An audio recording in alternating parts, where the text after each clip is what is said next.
Welcome back, Joshua Burkman. I still can't get over that one. I still want to do Josh. We're friends. You can still call me Josh. Thanks, I appreciate whatever that. You want. There, obviously, the big story of the day is that bust that you had nothing to do with. That somehow the newspaper used your name and likeness. Is that legal for them to use you like that? I mean, they definitely used it wrong, right? Yeah. So I was. I'm out here in Miami training, Yeah. right? I'm training with Cameron Shane, who's very big movement calisthenics. This Cameron right there. What's up, brother? Right? How's it? And so I came out here to just tighten up some technique, some movement at the end of camp. And I was staying. I have a boat in the North Marina. And I went out there, but it was a drive back and forth. A nice boat, super comfortable, but I just didn't want to drive back and forth every day. So, one night we crashed in the gym and upstairs. So it's a big building. It's a 30,000 square foot building. You know what I mean? Like and there's a gym in the basement, which is Iron Addicts. And then upstairs, there's businesses that run out of the upstairs. And one of them is Budokan, right? Right. And so we went to sleep, no problem. And we threw out a bunch of tie mats and went to bed. And the doors got broke in the morning. They basically cleared the entire building. And me, I was out. I'm a good sleeper, so I didn't hear him coming in downstairs, breaking in any of the other doors. Brendan, he heard him coming in, Yeah. I didn't hear anything. Doors get broken in. All of a sudden, I got an M16 in my face and a flashlight. And they're like, don't move. I'm like, well, I'm sleeping. I'm not going to move. They're like, let me see your hands. I'm like, okay. I put my hands out. They're like, roll over. I rolled over. Brendan rolled over. Juan rolled over. They cuffed us all. Yeah. Lined us up. A few minutes later, like, what are you doing? Hey, you're a fighter. These are coaches. They're fighters. They were very cool to us, after they made sure the situation was cool. And they said, listen, we're not here for you guys. We're just making sure the building's safe. But we're shutting down Iron Addict, Wow. So that was it. So later they let me go in and get some of my stuff. I was walking out and there were like 10 news cameras outside and they were like, hey, what's going on? I'm like, what's up, guys? And so I just, said, listen, this is what happened. And next thing I know, there's pictures saying Josh Burkman's training home got raided. So Iron Addicts is what got raided. Yeah. Down in the Budokan facility upstairs is completely separate. We're, back in business. The DEA, the SWAT team, all that were hanging out with us, asking about training and what we're doing, taking pictures. Yeah. So they gave us DEA patches. Yeah, gave us patches. Wanted, like I said, I hung out, ate food with them, very cool. But they had to secure the building for 48 hours because they compensated all the equipment from Iron Addicts and all that stuff. So it was but it wasn't serious for us at all, but then a couple of pictures get put online and Josh Burkman's training home gets raided for DEA drugs. And I'm like, no, this is not what happened, y'all. It's funny because I saw from Jeremy Horn, who posted it first and goes, what the hell is this? It's nothing to do with Josh. Why is his name being posted? I was like, oh, let me look at it. So I read through it. And then I saw your post where you're like, look, it had nothing to do with me. It just was in the building below me and nothing to do with it. But it's funny how the media still will, as opposed to posting all the guys from Iron Addicts, who they obviously know who they are. It's easy to get stock footage on those guys anywhere on the internet. They use your photo. But why are they using your photo? Is the UFC that big where you're going to sell the news article even more so because you're in the photo? Is that what they're thinking? They're going to sell more newspapers? I personally just think it's because I'm very handsome, and that's going to make some people be like, hey, let's check this out. I don't know. Who knows, right? I mean, I think tying news, right? They just want people to look, and I think tying anything UFC to something is gonna get people to look at the article, which I think that it did. Yeah, for sure. I mean, a lot of people checked it out. Yeah, and what I was saying is, listen, like I just think that more important. It's now. Listen, I'm out here in Miami at this place that's all about Yeah. everything against steroids, right? Like it's about calisthenics and movement and yoga. Cameron right here, man, he's 45 years old and he moves better than anyone I know, right? When it comes to martial arts and just keeping the body healthy and moving. Okay, so let's talk about a movement coach. So, Yeah. obviously everyone's familiar with the Diaz brothers and McGregor. You guys aren't out playing touch putt in the park. Like, what are you guys actually doing? Like, it's a lot more to it than what McGregor showed. And of course, there's different philosophies and different ways to get the same kind of thing. What do you guys do at Budokan? Right. So it is a mixture of like calisthenics, yoga, martial arts, and all those things, right?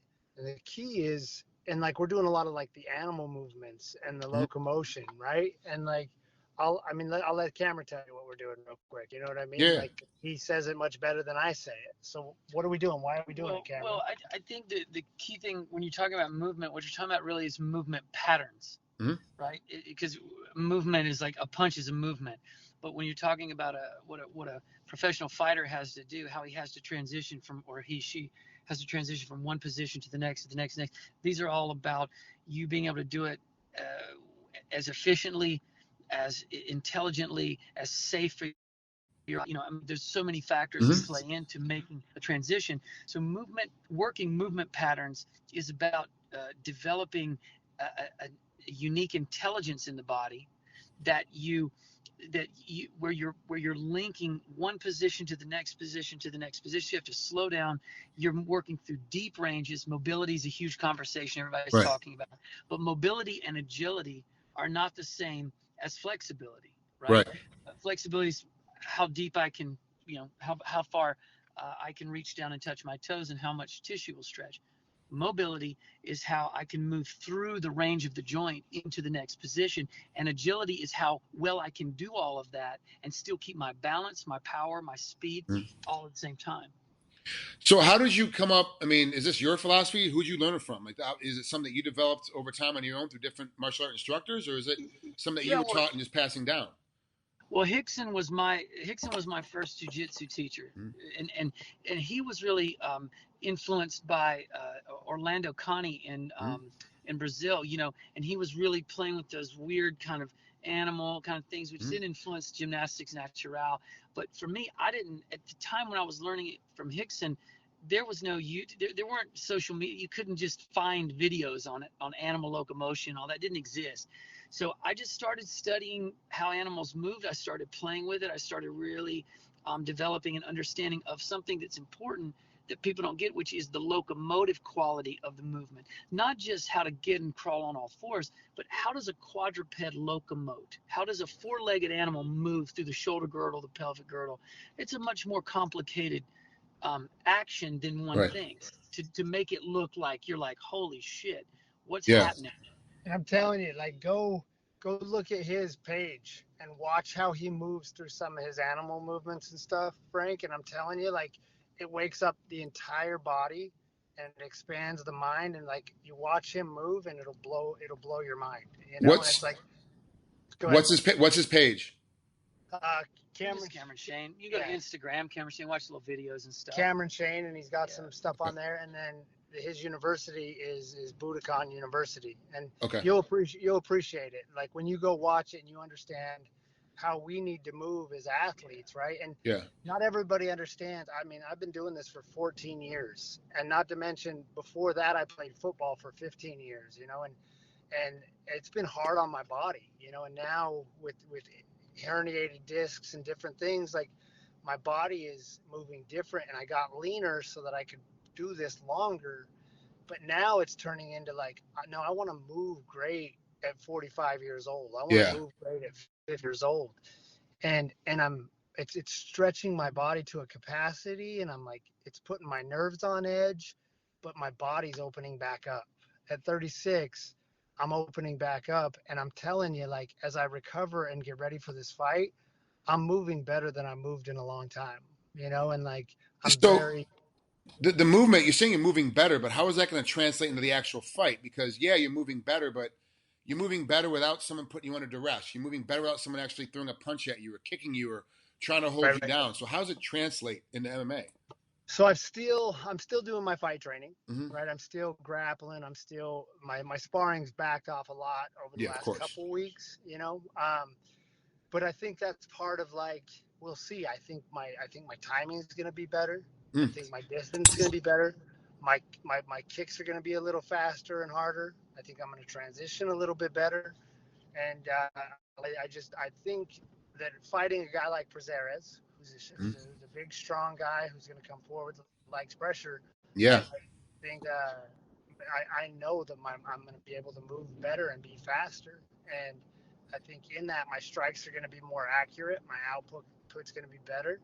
And the big thing is I nailed this weight cut. But it's when your hips start to open up, and like I said, the first couple of days we started throwing like certain kicks, and it stressed my hips out.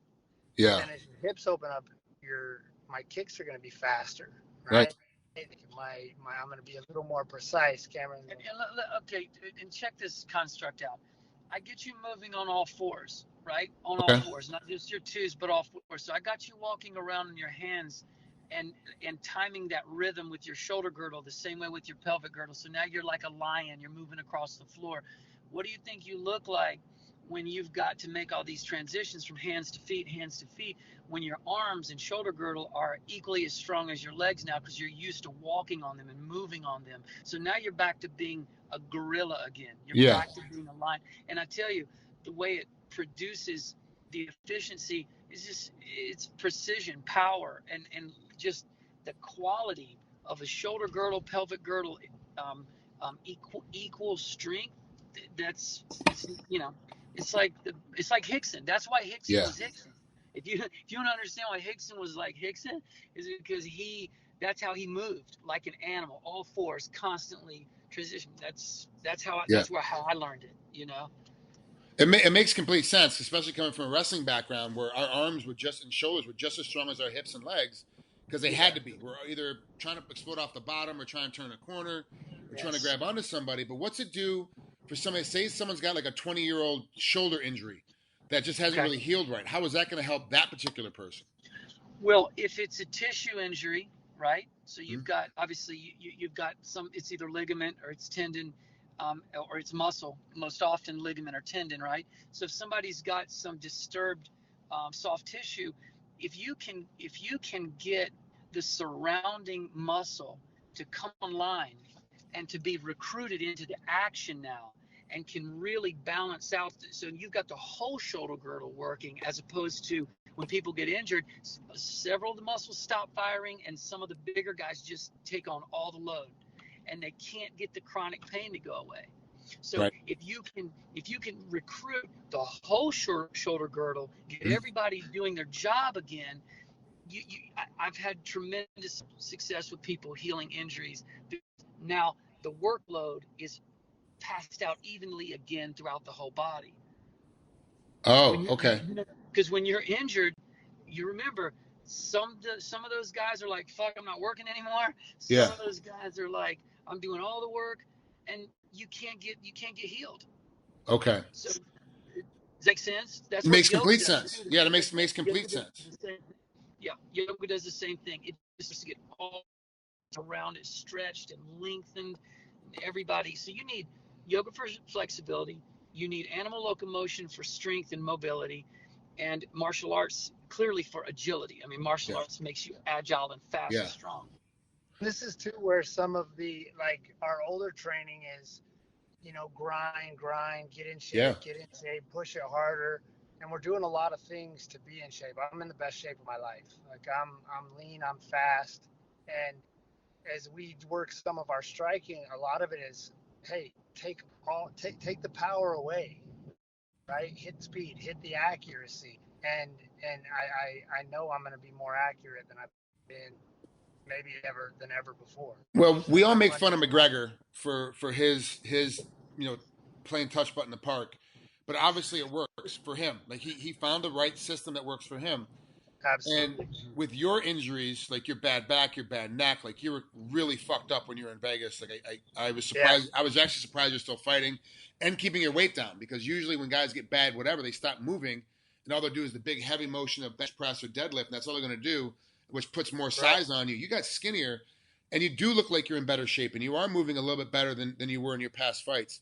But with a guy like Pizarro, who's a big, like you say, he's a big, strong guy, going to come right in your face, going to step in you, and he's a bad grappler. Like, this man will get you down on the ground. He's got, of his wins, I think he's got 12 decisions, which shows you he's got heart and he's got energy to go all the way to the end. He's only got one KO. His biggest strength, obviously, is his 8 submissions. This guy comes after it from a high level. This movement's going to keep you out of trouble and be able to put him into trouble. This extra movement training. Well, I feel like my movement is going to put me in the right places to be very accurate with my punches and kicks. And when I throw, they're going to hit him.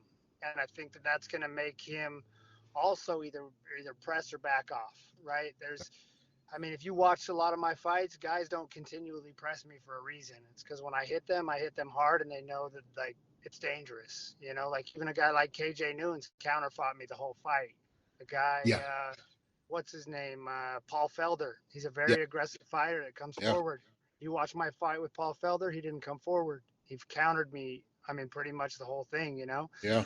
And, but I think that there's very rarely, even at 170 pounds, that I've ever locked up with somebody and been like, man, this dude's strong, you know? So I'm prepared to fight him in the clinch. And if we get into the clinch, I'm gonna work and I'll work to put him against Cage and put him on his back also, you know, like I'm not abandoning what has got me where I've gotten, but I think those are my strengths. And I think if I can build some accuracy and some back around, like my striking and, tie that into my clinching and my wrestling and the all around game, then, Pizarro is going to have a real hard time with me. So you're on a 2-fight losing streak, right? Yeah. And it's the UFC. So we all know that this is a back against the wall time, especially at 36. Like, it's not like you're a young spring chicken anymore. Have they made it because we're now dealing with new owners, so it's like a whole different game. Have they made it giving you any of that, hey, if you lose, you're out concept? Have they given you any notification like that? Or is it just been...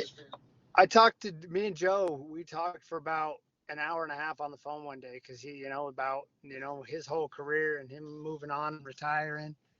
And then Dana called me too after I fought Zach Otto, and basically he was just like, what happened?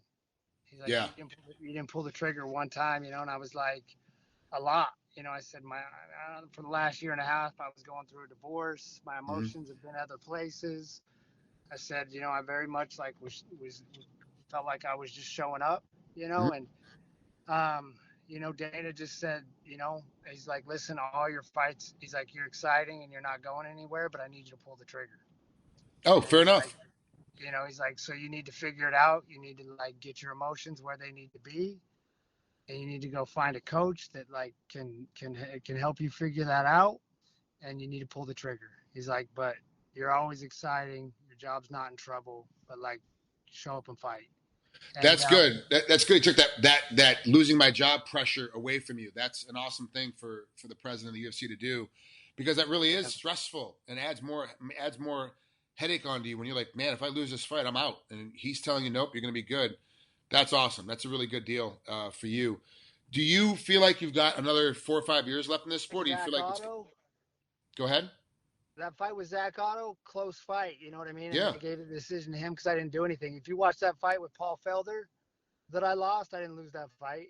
He hit me with an elbow that broke my nose, but I mean, I won significant strikes, everything, and part of my reason for, like, I don't move in a way that looks like super wild. I'm very calm in the cage. I'm very mellow in the cage. And I don't think that the judges necessarily are giving me credit for that. I make it look like I'm walking in the cage. It's very calm. And I realized I need to pressure differently, and I need to go in there to end fights. Like I used to go in to end fights instead of waiting for the moments to crack. And you're going to see a much different aggression and a very different style from me because the judges aren't seeing what I'm doing and they're not giving me respect for it. So I got to go in there and I'm going to go in there and I'm going to fight in a way to end this fight. and I'm going to fight in a way that if I don't end this fight, then I'm going to be pressing the whole time, and the judges are going to give me credit for that. And it's a mental shift that I've had to make because the judges aren't seeing. I won significant strikes against Paul Felder, and I won the pressure and takedowns in that fight, and the judges still gave it to him, and so mentally I've got to make a shift, and I got to make that shift because you don't know what the judges are watching. Yeah. Right? And I'm not going to leave it in the judges' hands anymore. And I'm in a place physically and mentally where I'm going to go and I'm going to try to end this fight at different times for the entire 15 minutes. And I think that's the pressure that this situation has caused for me. Right. But I've done everything that I need to do to make sure that I'm ready to go in and press this fight. And I'm telling you, I think Prazeres is a great opponent for me because he is strong, but he's very stiff, and he leaves a lot of openings to get hit, and I'm gonna find him. Josh, thanks so much for coming on here. I appreciate it, especially after a relaxing day at the beach. I know the last thing you want to do is a bunch of interviews, so I appreciate you coming on. Have a great rest of your training camp, man. We'll talk later on. Okay, man. Thanks, Frank. Appreciate it.